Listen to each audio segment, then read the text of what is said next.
Hello everyone. तो दोस्तों यहाँ पर आप देख सकते हो भारत इलेक्ट्रॉनिक्स लिमिटेड यानी कि दोस्तों बेल कंपनी की ओर से यहाँ पर एक एडवर्टाइजमेंट निकाली गई है। यहाँ पर आप एडवर्टाइजमेंट नंबर देख सकते हो। दोस्तों यहाँ पर नीचे कंपनी के बारे में बताया गया है कि जो भारत इलेक्ट्रॉनिक्स लिमिटेड कंपनी है ये एक नवरत्न कंपनी है और India's premier professional electronics company है जो मिनिस्ट्री ऑफ डिफेंस के अंदर में आती है। इसने टेम्परेरी बेसिस पर यहाँ पर वैकेंसी निकाली है मिसाइल सिस्टम एसबीयू बेंगलुरु के लिए। ठीक है, मिसाइल सिस्टम एसबीयू बेंगलुरु के लिए टेम्परेरी बेसिस पर यहाँ यहाँ पर इन्होंने वैकेंसी निकाली है बेल कंपनी की ओर से।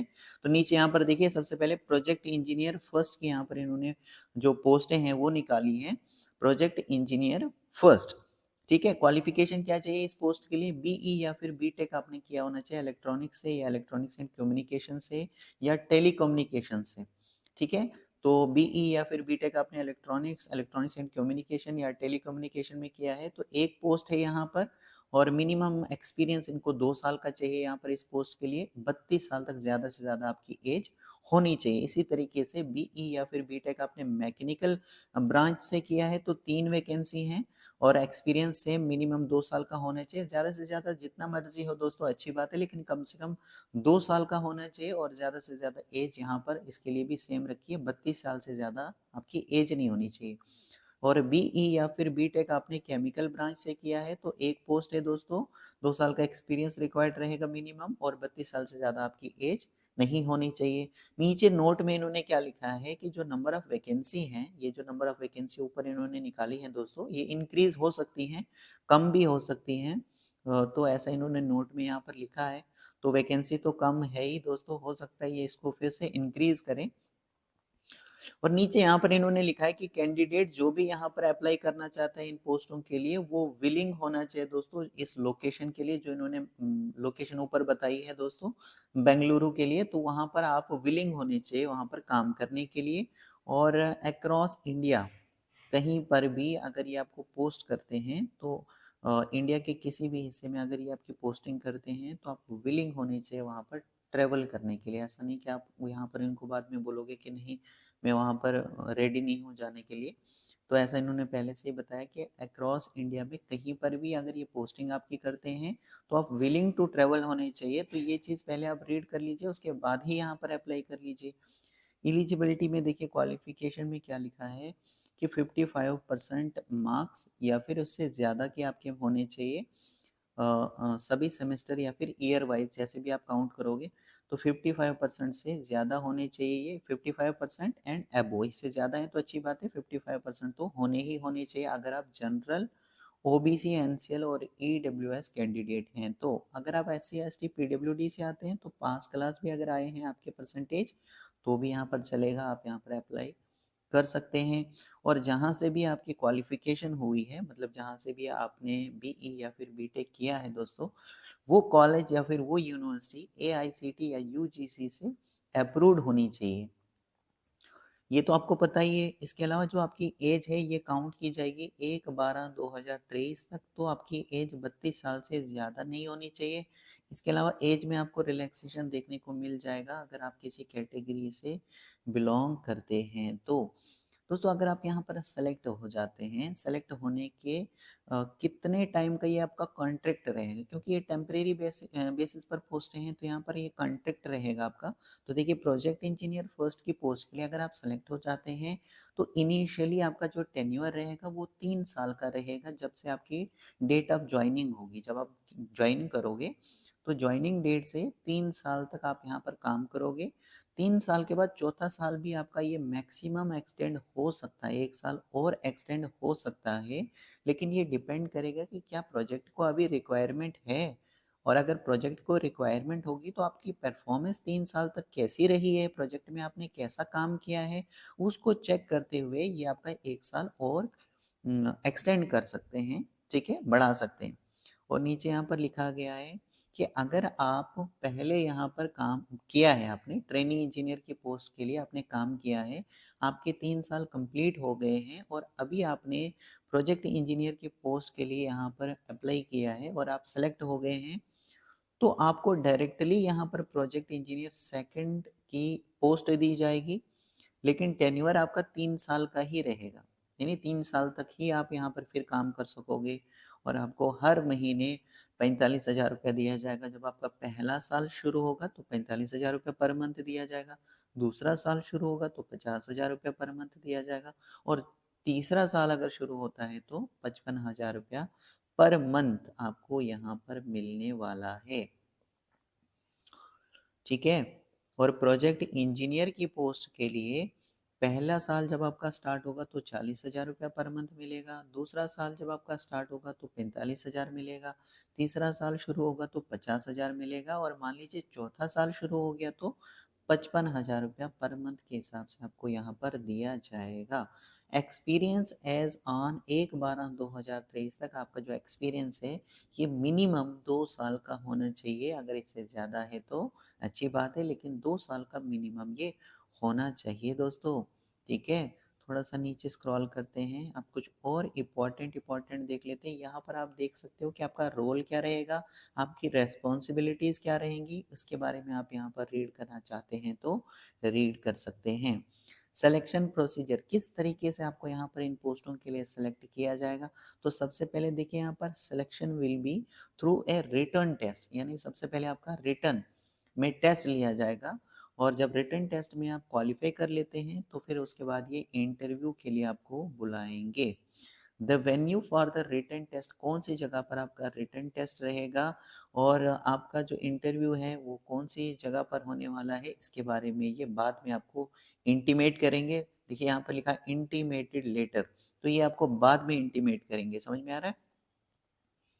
अप्लाई आपको किस तरीके से करना है, इससे पहले आप यहाँ पर देख लीजिए, names of the candidate shortlisted for written test, interview and final selection will be notified in our company website. तो अगर आप यहाँ पर शॉर्टलिस्ट हो जाते हो, मतलब रिटन भी आपका क्वालिफाई हो गया, इंटरव्यू में भी आप यहाँ पर निकल जाते हो, तो जो आपकी लिस्ट होगी, फाइनल सिलेक्शन की जो लिस्ट होगी, ये कंपनी की वेबसाइट के ऊपर आपको मिल जाएगी। तो कंपनी की वेबसाइट पर आप चेक करते रहिएगा, वहाँ पर आपको सारी जानकारी मिलेगी। इसके अलावा यहाँ पर देख लीजिए, please note that written test interview call letter will be send through email only. तो जो भी रिटन टेस्ट या इंटरव्यू कॉल लेटर्स जो भी होंगे वो यहाँ पर आपकी ईमेल आईडी के ज़रिए ही सेंड किए जाएंगे, भेजे जाएंगे दोस्तों। इसलिए आपने जो भी ईमेल यहाँ पर फॉर्म पर आप फिलअप करोगे या फिर फ़ोन नंबर वगैरह जो भी आप वहाँ पर फिल करोगे फॉर्म पे, वो करेक्ट डालिएगा, वैलिड डालिएगा, ताकि आपको कोई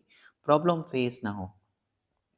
किस तरीके से यहाँ पर आप इन पोस्टों के लिए आपको अप्लाई करना है, तो application complete in all respect should be sent by speed post. आपको स्पीड पोस्ट के थ्रू ही अपना फॉर्म जो है वो भेजना है।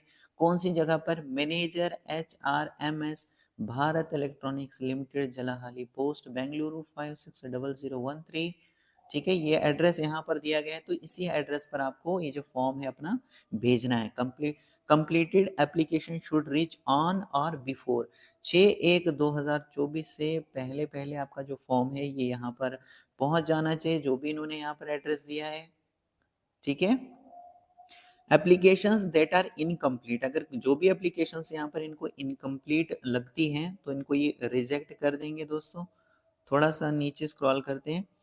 एनवलोप कंटेनिंग, आपको एनवलोप जो होता है उसके अंदर अपने एप्लीकेशन फॉर्म जो है वो फिल करके डालना है। Envelope containing the application form should be superscribed with application for the post of project engineer for missile system and SBO. तो ये आपको एनवलोप के ऊपर लिखना है कि कौन सी पोस्ट के लिए आपने अप्लाई किया है। जैसे इन्होंने यहाँ पर बताया भी है, application for the post of project engineer for missile systems and SBU, इस तरीके से आपको लिखना है।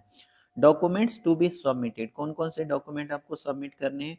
Candidate are required to attach the following document along with the application. तो जो एप्लीकेशन आप यहाँ पर एप्लीकेशन फॉर्म जो आप फिलअप करोगे, साथ में आपको ये नीचे जो डॉक्यूमेंट्स बताए गए हैं ये भी आपको अटैच करने हैं। ये सारे फॉर्म के साथ अटैच करके आप एनवलप के ऊपर डालो, एनवलप के अंदर डालोगे। ऊपर से आप लिखोगे कौन सी पोस्ट के लिए आप यहाँ पर ये जो फॉर्म है वो आपने सेंड किया है, वो सारी डिटेल वगैरह लिखोगे और स्पीड पोस्ट कर लोगे। जैसे 10th का मार्क्स कार्ड रहता है, ये डेट ऑफ बर्थ के प्रूफ के लिए होता है, तो ये आप अटैच करना है आपको। सभी सर्टिफिकेट्स आपको अटैच करनी है।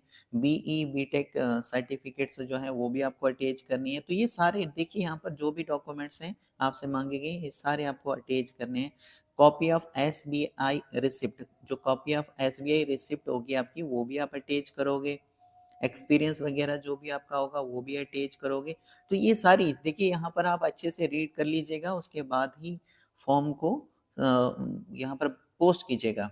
एप्लीकेशन फीस क्या रहेगी? प्रोजेक्ट इंजीनियर फर्स्ट की पोस्ट के लिए 400 रुपये यहाँ पर फीस रहेगी, प्लस 18% का जीएसटी भी यहाँ पर लगने वाला है। और जो कैंडिडेट पीडब्ल्यूडी से आते हैं, एससी और एसटी कैटेगरी से आते हैं, उनके लिए यहाँ पर किसी भी तरह से फीस जो है यहाँ पर चार्ज नहीं की जाएगी, यानी फ्री ऑफ कॉस्ट आप यहाँ पर अप्लाई कर सकते हो। एसबीआई लिंक यहाँ पर दिया गया है। देखिए यहाँ पर एसबीआई का लिंक दिया गया www.onlinesbi.sbi, ठीक है, ये लिंक दिया गया है। तो आपने क्या करना है, यहाँ पर नीचे बताया गया है, देखिए application fee should be remitted through SBI collect, click on the below payment link. तो ये नीचे ये क्या है, पेमेंट लिंक है, इस पर जाकर आपको पेमेंट कटानी है अपनी। पेमेंट लिंक और the link available in the BEL की वेबसाइट के ऊपर भी दिया गया है। And select PSU public sector undertaking Bharat electronics Limited, ये आपको सेलेक्ट करना है। Under the following payment category select the category you are applying, ठीक है। देखिए recruitment of project engineer first MSSBO, तो इस तरीके से ये लिंक दिया गया। इस तरीके से जो यहाँ पर इनकी वेबसाइट है, बेल की वेबसाइट, वहाँ पर भी ये लिंक आपको मिल जाएगा। Candidate are requested to read the detail and screenshot for making the payment. Candidate have to enter the SBI collect reference number, आपको यहाँ पर एंटर करना है। जनरेटेड आफ्टर पेमेंट, जो पेमेंट करने के बाद जनरेट होता है इन द एप्लीकेशन फॉर्म पर। Candidate may go through all the instruction and eligibility criteria carefully before remitting application fees and submitting the application fees. Once paid will not be refunded. तो अच्छे से एक बार आप eligibility criteria वगैरह ये कह रहे हैं कि अच्छे से आप यहाँ पर इंस्ट्रक्शंस को और एलिजिबिलिटी क्राइटेरिया को रीड कर लीजिए, केयरफुली रीड कर लीजिए, क्योंकि एक बार अगर आप यहाँ पर पेमेंट कर लेते हैं तो आपकी पेमेंट जो है वो रिफंड नहीं होती है। इसके अलावा यहाँ पर देख लीजिए, selected candidate are required to obtain a medical insurance cover for a sum of, तो ये यहाँ पर कुछ और जानकारी बताई गई है इनकी ओर से, ये आप रीड करना चाहते हैं तो रीड कर सकते हैं। और भी डिटेल यहाँ पर बताई गई है। For application and prescribed format please visit, तो एप्लीकेशन के लिए और प्रिस्क्राइब्ड फॉर्मेट के लिए आपको विजिट करना है www.bellindia.in, इसके कैरियर सेक्शन में। For queries related to advertisement के रिगार्डिंग में और पेमेंट ऑफ एप्लीकेशन फीस के रिगार्डिंग में अगर आपकी कोई क्वेरी है तो आप इनको इस वाली ईमेल आईडी पर ईमेल करके बता सकते हैं, या फिर ये जो टेलीफोन नंबर है, इस टेलीफोन नंबर पर कॉल करके भी आप इनसे बता सकते हैं। तो दोस्तों मैं होप करता हूँ आपको सारी चीज़ें जो हैं वो क्लियर हो चुकी होंगी। So thank you very much.